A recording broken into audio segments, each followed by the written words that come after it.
you want to change your life, you have to change your mind. Okay? I'll start it with that. Kung gusto mong baguhin ang buhay mo, baguhin mo muna yung takbo ng utak mo. Kasi kung ano yung mga bagay na nangyayari sa iyo ngayon, lahat yan, nagmula sa utak mo lang. Nagmanifest lang yan into reality. Okay? Why? Because your thoughts, okay, becomes your words. And your words becomes your action.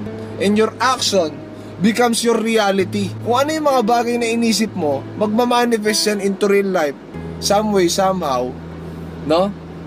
Kasi, yun yung laging tumatakbo sa isip mo. Hindi ka ba nagtataka? Lagi mo sinasabi, pag hiningian ka, sinasabi mo, wala kang pera. Kaya ang nangyayari, lagi ka talagang walang pera. So kahit wala kang pera, anong gusto ko sabihin mga kaibigan? So kahit wala kang pera, wag mo sasabihin wala kang pera. Kasi, ganun nag-work yung law of attraction.